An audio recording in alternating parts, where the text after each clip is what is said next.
현관 풍수로 운 높이는 방법에 대한 이야기를 나눠보겠습니다. 식물을 키우는 것이 가장 좋은 방법일 수 있는데요. 현관문은 상당히 중요한 그런 역할을 하는데요. 어렵지 않으니 여러분들이 하나하나 실천하셔서 현관문에서부터 그 운을 끌어모으시면 좋겠습니다.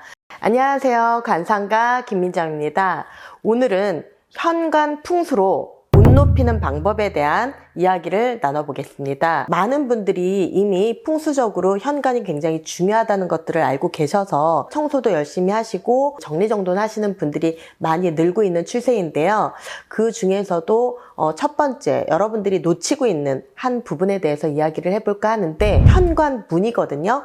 현관문 같은 경우 대문은 그 가문의 얼굴이다라는 말도 있듯이 이 현관문은 상당히 중요한 그런 역할을 하는데요. 현관문에 지저분한 광고지나 또는 스티커 이런 것들이 덕지덕지 붙어있는 집들을 종종 볼 수 있거든요. 이런 경우는 운의 흐름과 기운을 막기 때문에 반드시 현관 청소나 신발 청소뿐만이 아니라 현관 문도 한 번씩 닦아주거나 청소를 해주셔야 좋습니다.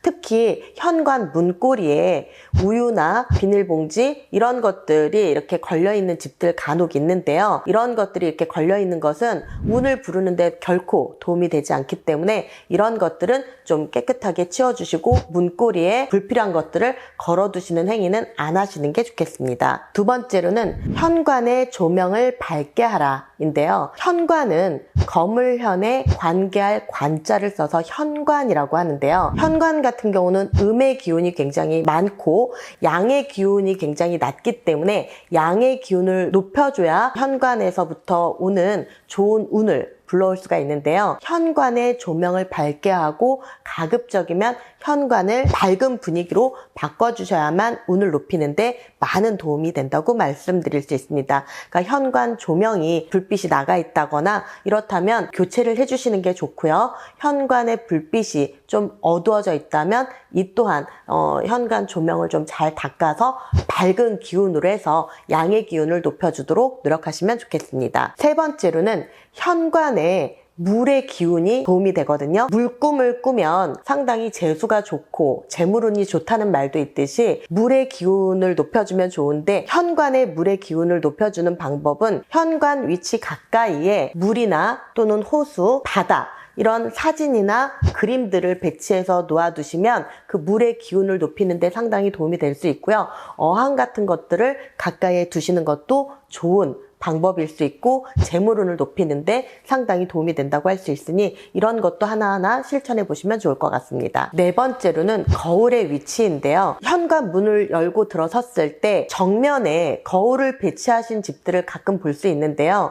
정면에 거울을 배치하게 되면 집안에 좋은 기운이 바깥으로 빠져나가게 된다라는 말이 있습니다. 그래서 현관 문을 열고 들어섰을 때 정면의 거울은 가급적이면 치워주시는 게 좋고요. 현관문 오른쪽에 있는 거울은 명예운, 왼쪽은 재물운을 뜻한다고 하는데요. 가급적이면 정면이 아닌 오른쪽이나 왼쪽 편에 거울을 두시면 좋은데 이 현관 가까이에 오른쪽이나 왼쪽에 있는 거울 같은 경우도 항상 투명할 정도로 맑고 아주 깨끗하게 관리를 해주셔야 그 운을 높이는 데 도움이 되기 때문에 이런 부분들도 반드시 참고해 주셔야 될 부분일 것 같습니다. 다섯 번째로는 식물을 키워라 인데요. 현관은 음의 기운이 상당히 강하기 때문에 그 음의 기운을 눌러주고 양의 기운을 높여줘야 하는데 현관의 음의 기운을 누르고 양의 기운을 높이는 데는 식물을 키우는 것이 가장 좋은 방법일 수 있는데요. 현관 가까이에 좀 배치해 주시면 도움이 되고요. 가급적이면 현관 가까이에 조화나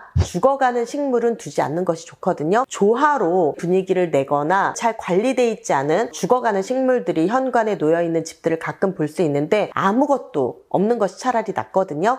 그러니까 조금 잘 관리할 수 있는 식물들을 현관 가까이에 배치해 주시면 어떤 재물운이나 그런 좋은 기운을 높이는데 많은 도움이 될 수 있기 때문에 이런 부분들을 한번 잘 생각해서 좀 배치해 주시면 좋은 도움이 될 것 같습니다. 마지막으로 현관에서 나는 좋은 소리, 나쁜 소리인데요. 현관문이 부식돼 있거나 또는 현관문이 잘 관리돼 있지 않아서 문을 열고 닫을 때 굉장히 이렇게 삐걱거리거나 기분 나쁜 소리가 나는 그런 현관문은 반드시 관리를 하거나 교체를 해주시거나 수리를 해주시는 게 좋고요. 종이나 이런 것들을 걸어서 좀 이렇게 맑은 소리가 날 수 있게끔 그 기운을 넣어주시면 좋은 기운이 집 안으로 들어올 수 있거든요. 그래서 맑은 소리가 나고 삐걱거리지 않는 현관문 관리 굉장히 중요한 부분이니까 이 부분도 신경 써서 현관문을 잘 관리하시고 현관문 앞에 종 하나 살짝 걸어주는 그런 센스 발휘하시면 좋을 것 같습니다. 오늘은 현관운을 높이는 풍수에 관한 이야기를 나눠봤는데요. 이렇게 여러분들께서 어렵지 않게 작게 하나하나 실천을 통해서 여러분들의 어떤 집안의 운을 현관에서부터 이렇게 끌어모을 수 있는 작은 이야기들을 한번 나눠봤는데요. 어렵지 않으니 여러분들이 하나하나 실천하셔서 현관문에서부터 그 운을 끌어모으시면 좋겠습니다. 저는 다음 편에 더 좋은 영상을 가지고 찾아올 테니 구독과 좋아요 꼭 눌러주시고요. 여러분들 더 관심 있게 시청해주시면 감사하겠습니다. 저는 다음 편에 찾아오겠습니다. 감사합니다.